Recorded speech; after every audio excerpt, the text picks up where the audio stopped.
Ladies and gentlemen, good morning. I'd like to start by welcoming the NATO Chief of Defense and Strategic Commanders to their first military committee of this year. I would also like to welcome the three Chiefs of Defense for whom this is their first NATO Chief of Defense meeting. Major General Andrej Osterman of the Slovenian Armed Forces, General Romain Monsinelli from Luxembourg, Lieutenant General Nicolae Cucea of the Romanian Armed Forces. Andrej, Romain, and Nicolae, congratulations. You are taking over your responsibilities at a challenging time.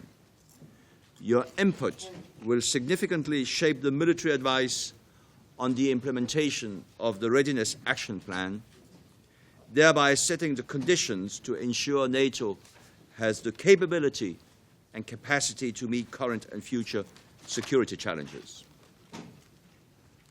Looking back, few of us could have predicted the events of 2014, which will be remembered as a year of significant change in the global security environment.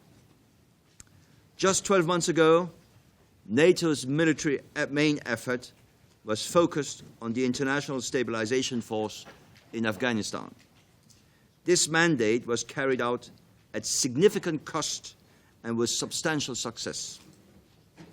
We will always remember the sacrifice of the international and Afghan forces who deserve our respect and gratitude.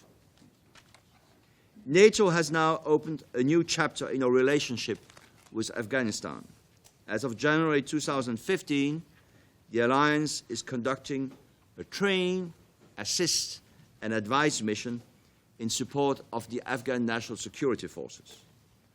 We are well aware that although this is a non-combat mission, it is conducted in a combat environment. The Wales summit demonstrated NATO's willingness to adapt to the ever-changing security environment and its unwavering commitment to Euro-Atlantic security.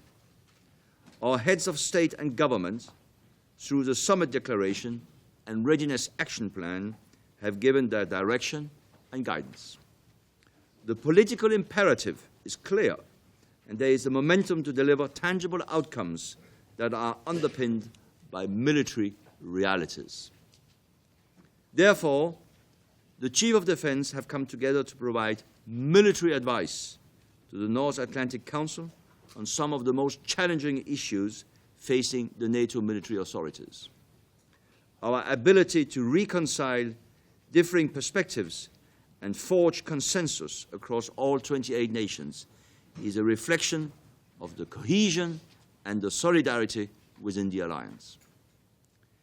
Let me, in the presence of the media, make some remarks on the discussions we are about to undertake and the outcomes we intend to achieve.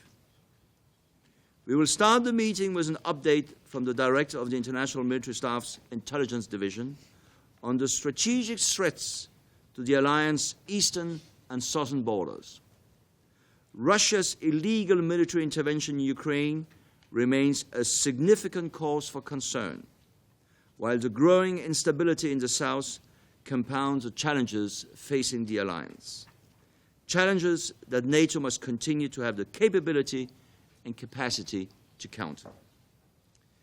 This update will ensure a common situational awareness across the 28 allies and set the conditions for the meeting with our 7 Mediterranean partners.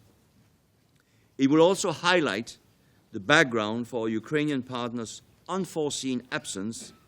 Let me underline here that the Ukrainian Chief of Defense has been forced at very short notice to cancel his attendance due to the evolving situation in the east of this country.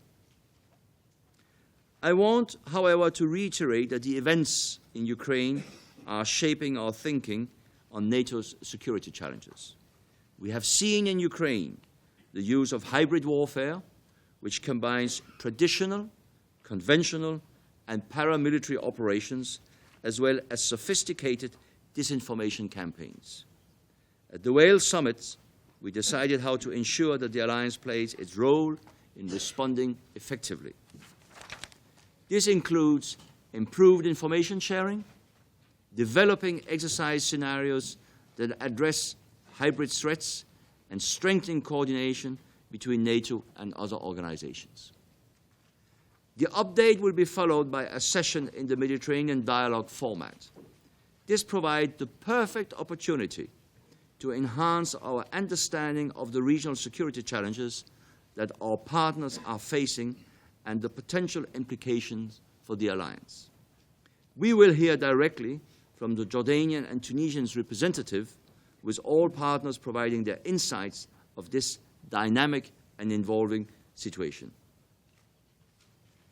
This will lead to discussion and subsequent agreement on a series of proposals that have been developed in conjunction with our partners to strengthen the Mediterranean dialogue. These proposals are focused on interoperability, capability building, training and exercises. They will provide the basis for further cooperation as we look to the future. Au cours de la première réunion de l'après-midi, nous rencontrerons nos partenaires de la mission Resolute Support, soit 42 pays au total. Le simple fait que 42 pays contribuent directement à Resolute Support montre notre engagement constant en Afghanistan. Il s'agira de notre première réunion dans cette configuration depuis le début de la nouvelle mission de formation, de conseil et d'assistance. Le haut représentant civil nouvellement désigné, l'ambassadeur Ismail Aramas, fera le point sur la situation politique. Le SACEUR et le commandement de la mission Resolute Support donneront une vue d'ensemble de la situation opérationnelle en mettant l'accent sur l'évolution positive des forces de sécurité nationales afghanes. Aujourd'hui, notre dernière réunion sera un débat approfondi sur la mise en œuvre du plan d'action pour la réactivité. Les autorités militaires de l'OTAN sont déterminées à maintenir la dynamique du sommet du pays de Galles. Nous donnerons un avis militaire au ministre de la Défense le mois prochain, notamment sur les points suivants. Le renforcement de réactivité de la force de réaction de l'OTAN, le soutien de la structure des mesures d'assurance tout au long de l'année 2015, la mise en place d'une solution intérimaire pour la force opérationnelle interarmée à très haut niveau de préparation en 2015 et l'adoption des besoins en entraînement pour la NRF revitalisée. Tomorrow's session will provide an opportunity to develop the military advice to NATO's Political Guidance 2015, which will be agreed in June by NATO's defense ministers. The new political guidance is to reflect the changes in the security environment and the implications for NATO's military posture. In each of our sessions, we will be supported by our strategic commanders, SACEUR, General Philip Bridlove, and SACTI, General Jean-Paul Paloméros, who will provide the detailed military strategic assessments on the issues we will discuss. I would like to thank the media for attending our opening session. Thank you very much, and I will now ask you to leave the room.